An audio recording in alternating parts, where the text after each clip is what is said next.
একদিকে যেরকম এই ছবি সামনে আসছে যেখানে একের পর এক আওয়ামী লীগ নেতা কর্মীরা নিশানায়, অন্যদিকে সুশীল সমাজের কণ্ঠরোধের চেষ্টা ইউনূস সরকারের। মেহের আফরোজ শাওনের পর আরেক অভিনেত্রী সোহানা সাবা, তাকে আটক করা হয়েছে। অভিযোগ তার বিরুদ্ধে রাষ্ট্রের বিরুদ্ধে ষড়যন্ত্রে জড়িত থাকার। এই অভিযোগেই ঢাকা মহানগর গোয়েন্দা পুলিশের হাতে আটক এই অভিনেত্রী। এর আগে আমরা দেখেছি মেহের আফরোজ শাওন, তাকে গ্রেফতার করা হয়, তার বাড়িতে অগ্নিসংযোগ করা হয়। আমরা এই বিষয় নিয়েও সব্যসাচীর সঙ্গে কথা বলবো। সব্যসাচী, এবার এই সুশীল সমাজের উপর আক্রমণ, শিল্পীদের উপর এবার আক্রমণের ঘটনা, তাদেরকে গ্রেফতার করা হচ্ছে, তাদের বাড়িতে হামলা চালানো হচ্ছে। একদমই, আমরা শাওনের কথা দেখেছি। গতকাল রাতে শাওনকে আটক করা হয়েছে, গ্রেপ্তার করা হয়েছে। তার আগে জামালপুরে তার বাড়ি ভাঙচুর করা হয়েছে। শাওনের বিরুদ্ধে অভিযোগ কি, সে ইউনূস সরকারের বিভিন্ন কাজে সে সমালোচনা করেছে। ইউনূস সরকার সমালোচনার যোগ্য, তাই সে সমালোচনা করেছে। ফলে শাওনকে আটক করা হয়েছে। ফলে ইউনূস সরকারের বিরুদ্ধে কিছু বলা যাবে না, এটাই হচ্ছে স্পষ্ট। শিল্পীদের এক শ্রেণীর মানুষ আছে, তারা কিন্তু এই গোটা বিষয়টা নিয়ে তারা প্রতিবাদ করতে চাইছে, তারা প্রতিবাদের রাস্তায় নেমেছে। এই যে সোহানা সাবাকে গ্রেফতার করা হলো, এখনো পর্যন্ত যে খবর পাওয়া যাচ্ছে, একাংশের একটা গ্রুপ রয়েছে, হোয়াটসঅ্যাপ গ্রুপ, অন্তত ইউনূস সরকারের তরফে যে বিষয়টা জানানো হয়েছে, সেই গ্রুপটার নাম আলো আসবেই। এই আলো আসবেই গ্রুপে নাকি সরকারের বিভিন্ন কাজের সমালোচনা করা হয়েছিল। তার মধ্যে অরুণা বিশ্বাস সহ ফিরদৌস এর অ্যাডমিনের মধ্যে রয়েছেন অন্যতম ভাবে।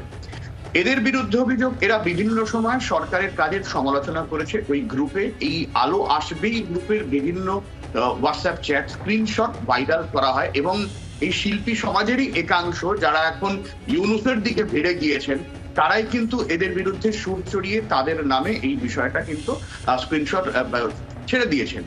এরপরেই ধরপাকড় শুরু হওয়ার একটা আশঙ্কা হয় এবং তারপরেই আমরা দেখলাম যে সোহানা সাবাকে গ্রেফতার করা হয়েছে। সোহানা সাবা দীর্ঘদিন ধরে বাংলাদেশে অভিনয় করছেন, সিনিয়র অভিনেত্রীদের মধ্যে একজন। ফলে স্পষ্টতই আলো আসবেই গ্রুপের কিন্তু অনেকে আত্মগোপন করে রয়েছেন, কেউ কেউ কানাডায় চলে গিয়েছেন। ফিরদৌসের ওপরে তিনি আবার আওয়ামী লীগের প্রাক্তন সাংসদও ছিলেন। ফলে স্বাভাবিকভাবেই বাংলাদেশের শিল্পীদের একাংশের বিরুদ্ধেও কিন্তু আক্রমণের খাড়া নেমে আসতে পারে। এর মধ্যে তো এপার বাংলা থেকে অনেকে উদ্বেগ জানিয়েছেন, যেমন চঞ্চল চৌধুরীর ওপরে খুব রাগ, যদিও চঞ্চল চৌধুরী এখন নিজের মতন করে রয়েছেন, কোনো এই নিয়ে সমালোচনা করছেন না।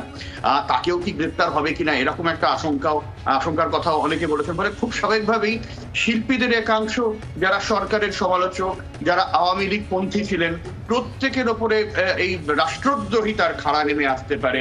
এই বিষয়টা অন্তত ইউনূস সরকারের বোঝা উচিত যে সরকারের সমালোচনা মানেই রাষ্ট্রদ্রোহ নয়, সরকারের সমালোচনা মানেই দেশের বিরুদ্ধে কথা বলা নয়।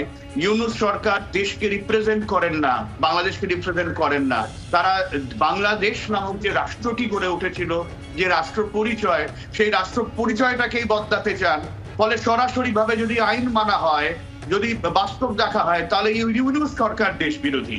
তারা দেশ বিরোধী কাজ করছেন, তারা সরকার দখল করে, অন্যায়ভাবে দখল করে, একটি গণতান্ত্রিক ভাবে নির্বাচিত দলকে দখল করে গণতন্ত্র ফেরানোর নামে, অথচ সেই গণতন্ত্র ফেরানোর কোনো উদ্যোগ তাদের মধ্যে দেখা যাচ্ছে না। নীলাঞ্জনা।